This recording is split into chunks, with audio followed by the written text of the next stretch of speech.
ஜெயமோகன் அவர்களுடைய அறம் சிறுகதை எனக்கு ரொம்ப ரொம்ப பிடிச்சிருந்தது. எந்த அளவுக்கு அப்படின்னா, நான் படிச்சதுலே ஒரு பெஸ்ட் பீஸ் ஆஃப் ஒர்க் அப்படின்னு சொல்லுவேன். சரி, வாங்க இப்போ அந்த சிறுகதையை பத்தி பார்க்கலாம். ஃபர்ஸ்ட் பர்சன் நரேட்டிவ்ல தான் இந்த சிறுகதை ஃபுல்லாவுமே இருக்கும். எப்படி இந்த கதையை ஆரம்பிக்கும் அப்படின்னா, ஜெயமோகன் அவர்கள் ஒரு வயதான எழுத்தாளரை வந்து பார்க்க போவார். அப்போது அந்த எழுத்தாளர் நிறையா விஷயங்களை வந்து ஷேர் பண்ணுவாங்க. ஸோ ஜெயமோகன் அவர்கள் அண்ட் அந்த எழுத்தாளர் இருக்காங்க இல்லையா, அவங்க ரெண்டு பேருக்குள்ளேயே இருக்கக்கூடிய அந்த கான்வர்சேஷன்ஸ், நிறையா கான்வர்சேஷன் வந்து நடக்கும். அந்த கான்வர்சேஷன்ஸ் தான் இந்த கதையே. ஜெயமோகன் பார்க்க போனால் அந்த மூத்த எழுத்தாளர் நிறைய விஷயங்களை ஜெயமோகன் அவர்கிட்ட ஷேர் பண்ணுவாங்க. எப்படிலாம் வந்து அவர் எழுத ஆரம்பித்தார், எப்படிலாம் அவர் வந்து கஷ்டப்பட்டார், அந்த காலத்தில் எப்படிலாம் எழுதுவாங்க, எழுத்தாளர்களுக்கான மதிப்பு வந்து எப்படி இருக்கும், எழுத்தாளர்கள்லாம் வந்து எப்படி இருப்பாங்க, அதை பற்றி வளர்ந்துக்கிட்டு இருக்கக்கூடிய ஜெயமோகன் அவர்கள்கிட்ட வந்து ஷேர் பண்ணுவாங்க. நம்மள நினைப்போம் ரைட்டர்ஸ்லாம் நிறையா சம்பாதிப்பாங்க அப்படின்னால, ஆனால் அது முழுக்க முழுக்க உண்மை கிடையாது. பல எழுத்தாளர்கள் வறுமையிலே வாடிட்டு இருக்காங்க. அதில் இந்த மூத்த எழுத்தாளரும் ஒன்று. ஆனால் இதில் அந்த மூத்த எழுத்தாளர் யார் அப்படின்னு பேரை ஜெயமோகன் அவர்கள் மென்ஷன் பண்ணி இருந்திருக்க மாட்டாங்க. ஆனால் வந்து இது வந்து உண்மை சம்பவம் தான், அதை தழுவி தான் நான் அந்த சிறுகதை எழுதுனேன் அப்படின்னு சொல்கிறாங்க. ஸோ அந்த மூத்த எழுத்தாளர் எப்படிலாம் கஷ்டப்பட்டாங்க அப்படின்னு ஜெயமோகன் அவர்கிட்ட சொல்லுவாங்க. அதெல்லாம் ரொம்பவே வந்து கஷ்டமாக இருக்கும், ரொம்பவே சூப்பராக வந்திருக்கும். அவர் சொல்லும்போது இப்படிலாம் இருக்குமா அப்படின்னு நமக்கு வந்து யோசிக்க தோணும். அப்படின்னா அந்த மூத்த எழுத்தாளர் ஜெயமோகன் அவர்கள்கிட்ட ஒரு சம்பவத்தை வந்து சொல்லுவார். அவர் வாழ்க்கையில் நடந்த ஒரு சம்பவம். அது வந்து ரொம்பவே எப்படி சொல்கிறது, புல்லரிக்கும். நமக்குலாம் வந்து புக்ஸ் படிக்கும்போது ஃபஸ்ட்டு மெயின் ரீசன் பார்த்தீங்கன்னா என்ஜாய் பண்ணுறது. அதுக்கப்புறம் வந்து பார்த்தீங்கன்னா சில புக் அழுக வரும், சில புக் சந்தோஷம் கிடைக்கும், சில புக்ஸ் படிக்கும்போது மோட்டிவேஷன் கிடைக்கும், சில புக் யோசிக்க வைக்கும், நிறையா நடக்கும் இல்லையா. ஆனால் உடல் சிலிர்த்து போகிறது அப்படின்னு சொல்லுவாங்க இல்லையா, இந்த சிறுகதை படிக்கும் போது அப்படியே உடம்புலாம் சிலிர்த்து போவோம். அப்படிப்பட்ட ஒரு அற்புதமான ஒரு பீஸ் ஆஃப் ஒர்க் தான் இந்த ஒரு சிறுகதை. அது என்ன சம்பவம் அப்படின்னு சொல்கிறேன். அந்த எழுத்தாளர் ஜெயமோகன் அவர்கள்கிட்ட சொன்னது. அந்த மூத்த எழுத்தாளர் வந்து பார்த்தீங்க அப்படின்னா கும்பகோணம். கும்பகோணம்னாலே அந்த டிகிரி காஃபி தான் இல்லையா. அந்த டிகிரி காஃபியை பற்றியும் அழகாக அந்த சிறுகதையை வந்து சொல்லியிருப்பாங்க. கும்பகோணத்தில் வந்து அவர் வந்து இருக்கார். ரொம்ப வறுமை, என்ன பண்ணுறதே தெரில, வேறு வழியே இல்லாமல் குடும்பத்தை காப்பாற்றணுமே அப்படின்னு சொல்லிட்டு தான் எழுதவே வந்து ஆரம்பிக்கிறாரு. ஒரு பக்கத்துக்கு இவ்வளோ காசு அப்படின்னா, அப்போ எழுத்தாளருக்கு வந்து காசு வந்து கொடுப்பாங்களாம். ராயல்ட்டிலாம் கிடையாது. ராயல்ட்டிங்கிறது அப்போது மிகப்பெரிய கெட்ட வார்த்தையா. அவங்களுடைய புக்கு எவ்வளோ ஃபேமஸ் ஆனாலும் சரி, எத்தனை பிரதிகள் விற்றாலும் சரி, எத்தனை எடிஷன் வந்தாலும் சரி, அதுக்கெலாம் அவங்களுக்கு வந்து காசே வராதுங்க. ஒரு பக்கத்துக்கு இவ்வளோ ரூபா கொடுக்குறாங்களே, அது மட்டும் தான். ஏன்னா அப்போது ராயல்ட்டி கிடையாது இல்லையா. இப்படின்னா அவர் எழுதி தன்னுடைய குடும்பத்தை காப்பாற்றிட்டு இருக்காரு. அவருக்கு தெரிஞ்சதெல்லாம் எழுதுறது மட்டும்தான். ஆனாலும் அந்த காசு வந்து பத்தலை, என்ன பண்ணுறது அப்படின்னே தெரில. பொண்ணுக்கு வேற கல்யாணம் நடத்தணும்.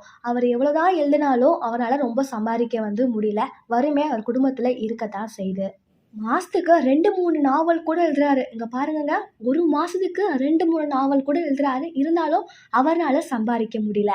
அப்போ தான் இண்டிபெண்டன்ஸ் டைம், நம்ம நாட்டுக்கு வந்து சுதந்திரம் வந்து கிடைக்கிது. ஸோ என்ன பண்ணுறாங்க அப்படின்னா, இந்தியாவில் இருக்கக்கூடிய ஸ்கூலில் இருக்கக்கூடிய லைப்ரரியிலலாம் நாட்டில் இருக்கக்கூடிய தேசிய தலைவர்கள் இருக்காங்க இல்லையா, அவங்கள பற்றியான புத்தகங்கள், சயின்டிஸ்ட்டை பற்றியான புத்தகங்கள், அசோகா பற்றியான புத்தகங்கள்லாம் கொண்டு வரணும் அப்படின்னு சொல்கிறாங்க. அப்போலாம் என்ன பண்ணணும், அந்த புத்தகங்கள்லாம் வந்து தமிழ்லேயே வந்து எழுதணும் இல்லையா. அவர் என்ன பண்ணுவார் தெரியுமா, இவர் வந்து ஒரு பப்ளிகேஷன் ஹவுஸில் வந்து இருப்பார் இல்லையா, அந்த பப்ளிகேஷன் ஹவுஸ்கிட்ட போய் நான் வந்து 100 புக் எழுதுறேன் அப்படின்னு சொல்லுவார். 100 புக்குங்கிறது ஒரு வருஷத்துலங்க. எல்லாரும் ஆச்சரியம் வைப்பாங்க, 100 புக்கு எப்படி என்னால் முடியும் அப்படின்னு சொல்கிறாங்க. அவரால் முடியும் அப்படின்னு அவங்களுக்கும் தெரியும். அதனால தான் இவங்கக்கிட்ட அந்த பொறுப்பை வந்து ஒப்படைச்சிடுவாங்க. பாருங்கள், ஒரு வருஷத்துக்கு 100 புக்கு அப்படின்னா 3 நாளைக்கு ஒரு புக்கு, 3 நாளைக்கு ஒரு புக்கு வந்து எழுதியிருக்காரு. இவர் எழுதும்போது அவர் சொல்லுவார், அவர் கை வந்து மெதுவோட அளவுக்கு வந்து வீங்கி போயிடுவான், எழுதவே முடியாதான் இவர்னால. அப்போல்லாம் பார்த்தீங்க அப்படின்னா கூகுள்லாம் இருக்காது இல்லையா, லைப்ரரி மட்டும்தான் இருக்கும். ரொம்பவே கஷ்டப்பட்டு வந்து எழுதி முடிச்சிட்டாரு. ஒரு வருஷத்தில் 100 புக்கை இவரால் எழுத முடியாது, கை வீங்கி போயிடும் இல்லையா. ஸோ இவர் சொல்ல சொல்ல இவருடைய பையன் பொண்ணுலாம் வந்து எழுதுவாங்களாம். அந்தளவு கஷ்டப்பட்டு 3 நாளைக்கு ஒரு புக்குன்னு ஒரு வருஷத்துக்கு 100 புக்கை வந்து முடிச்சுட்டு இருக்காரு. அப்போ அவருக்கு பேசின காசு பார்த்தீங்கன்னா, ஒரு புக்குக்கு ரூ. 50ன்னு 100 புக்குக்கு ரூ. 5000. இவர் வந்து ரூ. 2000 தான் வாங்கியிருப்பாரு. மொத்தமா வந்து புக்குக்கான காச வந்து வாங்கியிருக்க மாட்டாரு. கொஞ்சம் கொஞ்சமா வாங்கிக்கலாம் அப்படி தான் வந்து நெனைப்பாரு. ஏன்னா, அவங்களும் கொஞ்சம் கொஞ்சமா தான் குடுப்பாங்க. ஸோ, இவர் வந்து ரூ. 2000 வாங்கியிருப்பாரு. பேலன்ஸ் வந்து 3000 இருக்கும். அது அப்படியே தான் இருக்கும். அப்புறமா வாங்கிக்கலாம் அப்படின்னு வந்து இருப்பாரு. சரி, எல்லா புக்கும் முடிச்சாச்சு. பொண்ணு கல்யாணம் நடத்தலாம் அப்படின்னு சொல்லிட்டு, அந்த பப்ளிகேஷன் ஹவுஸ்ட்ட போய் அவங்களோட முதலாளி கிட்ட, "முதலாளி, இந்த மாதிரி பேலன்ஸ் ரூ. 3000 இருக்குல்ல குடு" அப்படின்னு கேட்பாங்க. அவருக்கு செம்ம டென்ஷன் ஆயிரும். "என்னய்யா உளறுற? எழுத்தாளர் நீ, உனக்கு நான் ரூ. 3000 குடுக்கணுமா?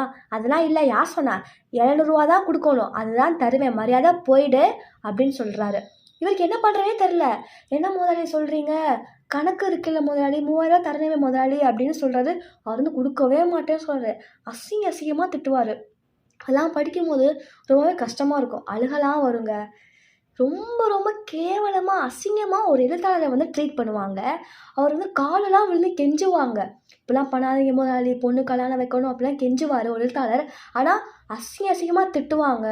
அடிக்க கூட செய்வாங்க. ஆனா, அவருக்கு என்ன பண்றது அப்படின்னே வந்து தெரியாது. அந்த இடத்த விட்டு போவே மாட்டாரு அவரு. கடையெல்லாம் சாத்திட்டு போயிடுவாங்க. இருந்தாலும் அவர் அங்கேயே இருப்பாரு. ஒரு நாள் ராத்திரி ஃபுல்லா அங்கேயே நிப்பாரு. அடுத்த நாள் காலையில முதலாளி வந்தக்கப்புறமும் கெஞ்சுவாரு.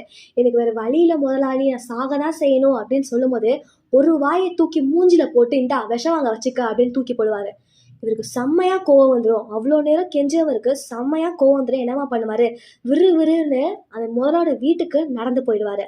அப்போ அங்க அந்த முதலாளியோடைய மனைவி இருக்காங்க இல்லையா? அவங்கள வந்து ஆச்சி அப்படின்னு வந்து சொல்லுவாங்க. அவங்க என்ன பண்றாங்க அப்படின்னா, பக்கத்து வீட்டு குழந்தைக்கு இட்லி ஊத்திட்டு இருக்காங்க, திண்ணையில உட்காந்து. அப்போ இவர பார்த்த உடனே, "என்ன புலவரே?" அப்படின்னு சொல்லிட்டு அந்த ஆச்சி கேட்குறாங்க. அப்ப வந்து அவர் சொல்றாரு, "இந்த மாதிரி வந்து இவர் வந்து இப்படி பண்ணிட்டாங்க" அப்படின்னு சொல்லிட்டு, என்ன ஆச்சுன்னு தெரியல அவருக்கே, திடீர்னு பேப்பரையும் பேனாவையும் எடுத்து ஒரு வெண்பா வந்து எழுதுவாரு. என்ன வெண்பா அப்படி தெரியுமா? அந்த குடும்பத்த திட்டி, "இந்த மாதிரி எனக்கு பண்ணிட்டீங்களே, உன் குடும்பம் நல்லா இருக்குமா?" அப்படின்னு ஒரு வெண்பா எழுதி, அந்த இட்லி இருக்கு இல்லையா? அந்த இட்லிய பசையா வச்சு, அவங்க வீட்டு செவுத்துல ஒட்டிட்டு இவர் பாட்டு போயிடுவாரு. போயிட்டு இவருக்கு என்ன பண்றது தெரியாது. கையில இருக்கக்கூடிய பழைய வாட்ச கழட்டி வித்து குடிச்சிட்டு மாட்டையாயிடுவாரு. அங்கிட்டு பார்த்தீங்க அப்படின்னா, இவருடைய ஒய்ஃப் இருக்காங்க இல்லையா? அதாவது எழுத்தாளரோட ஒய்ஃபு. அவங்களுக்கு என்ன பண்ணுறதே தெரியாது. அவங்க கிணத்துல விழுந்து சாகலாம் அப்படின்னு சொல்லிட்டு போவாங்க. ஆனா வந்து காப்பாத்திடுவாங்க. அவங்க ஒய்ஃப வந்து கிணத்துல விழுக விடாமயே வந்து காப்பாத்திருவாங்க வீட்ல இருக்கிறவங்க. இவர் வந்து அப்படியே குடிச்சு மட்டையாயிடுவாரு. "நான் செத்தா நல்லாயிருக்குமே, செத்தா எவ்வளோ நிம்மதி, எதுவுமே பண்ண தேவையில்ல, நான் சாகக்கூடாதா?" அப்படின்னு சொல்லிட்டு இவர் குடிச்சு மட்டையா கிடப்பாரு. இதுக்கப்புறம் தான் கதையே ஆரம்பிக்குது. அந்த ஆச்சி என்ன பண்ணாங்க அப்படி தெரியுமா? விரிச்ச தலை, கலஞ்ச சிலை, இதோட அந்த கடை முன்னாடி போய் நின்னு, "மரியாதையா நீ புலோட காச திருப்பி குடுத்துரு. இல்லன்னா அவ்வளதான்" அப்படின்னு சொல்லிட்டு, அந்த கடை முன்னாடியே அப்படியே உட்காந்துட்டாங்களாம். சித்திரை மாசம், வெயில் அப்படி சுட்டு அடிக்குது. ஆனா, அவங்க தார் ரோட்ல அப்படியே உட்காந்துட்டாங்களாம். அவருக்கு என்ன பண்றதுன்னே தெரியல. "அம்மா தாயே, நாளைக்கு குடுத்துறேம்மா, தயவு செஞ்சு வீட்டுக்கு போம்மா" அப்படின்னு கெஞ்சுறாரு. முடியவே முடியாது. "நீ இப்பவே குடுக்குற, அப்போதான் நான் இந்த இடத்த விட்டு எந்திரிப்பேன்" அப்படின்னு அந்த ஆச்சி நடு ரோட்ல அப்படியே உட்காந்துட்டாங்களாம். இவருக்கு என்ன பண்றதுன்னே தெரியல. இவர்கிட்டயும் அவ்வளோ காசு இல்ல. கடன உடன வாங்கிட்டு டாக்ஸில அந்த எழுத்தாளரோட வீட்டுக்கு ஓடுறாரு. ஆனா, அங்க தான் நம்ம எழுத்தாளர் குடிச்சிட்டு மட்டையா கிடக்குறாரே! ஸோ, அவருடைய மனைவி கிட்ட போய், "இந்தாம்மா, என் குலத்துக்கே விளக்கு இப்போ தெருவுல உட்காந்துருக்கா. உன் புருஷன்கிட்ட சொல்லும்மா, என் குடும்பத்த அழிச்சிட வேணான்னு" அப்படின்னு ஒரு குமுட போட்டுட்டு இவரு ஓடுறாரு. அப்போ வர ஆச்சி. சாயங்காலம் ஆச்சு. ஆச்சி நடு ரோட்ல அப்படியே உட்காந்துருந்தாளாம். இடுப்புல துண்ட கட்டிட்டு, "குலதெய்வமே எந்திரி" அப்படின்னு சொல்லிட்டு கதர்றாரு. 4 பேரு சேர்ந்து ஆச்சிய வந்து தூக்குறாங்களாம். அப்போ சேலையும், பாவாடையும், தோலும், சதையும் வெந்து தாரோட ஒட்டிட்டு இருந்துச்சாம். பணம் கிடைச்சனால அந்த எழுத்தாளர் தன்னுடைய பொண்ணுடைய கல்யாணத்த நல்லாவே நடத்தி முடிக்கிறாரு. அந்த முதலையோட சார்பா 1 பவுன்ல மோதிரமும் வந்து குடுத்து விட்டுருக்காங்க. ஸோ, நல்லபடியா கல்யாணம் வந்து முடிஞ்சிருச்சு. ஒரு 10 நாள் கழிச்சு ஆச்சி அந்த எழுத்தாளர வீட்டுக்கு வந்து கூப்பிட்டாங்களாம். அப்போ அந்த ஆச்சி, "புலவரே, நீங்க எவ்வளோ பெரிய எழுத்தாளரு. ஆனா, எங்க வீட்டு முற்றத்துல நின்னு நீங்க வந்து கண்ணீர் வடிச்சீங்க. அந்த பாவம் எங்கள ஒட்டாம இருக்க உங்க சொல்லு தான் காக்கணும். அதனால எங்க குடும்பத்த வாழ்த்தி ஒண்ணு எழுதி குடுங்களேன்" அப்படின்னு கேட்குறாங்க. இவரும் உடனே ஒரு பேப்பரையும் பேனாவையும் எடுத்து எழுதி ஆச்சி கையில குடுக்குறாங்க. அத அந்த ஆச்சி கையில வாங்கிட்டு கண்ல வச்சு ஒத்திக்கிறாங்க. அதுக்கப்புறம் உள்ள கூட்டிட்டு போய் பட்டு பாய் விரிச்சு, வெள்ளி தட்டுல சாப்பாடு போடுறாங்க. அதுக்கப்புறம் ஒரு தாம்பூலத்துல பொன் நாணயம் 3 வச்சு, கூட ரூ. 500 வச்சு குடுத்து அனுப்புறாங்க. அப்போ அந்த எழுத்தாளர் சொல்றாரு, அன்னைக்கு படி இறங்குனவன் அதுக்கு முன்னாடி இருந்த நான் இல்ல. செத்து பொழச்சேன். அப்போதான் தெரிஞ்சது சொல்லுனா என்னன்னு. அது அர்ஜுனன் வில்லு. எடுக்கிறப்ப 1, கொடுக்குறப்ப 100, படுறப்ப 1000. அறம்னு சும்மாவா சொன்னாங்க? இதோட முடிக்கிறாங்க இந்த சிறுகதைய.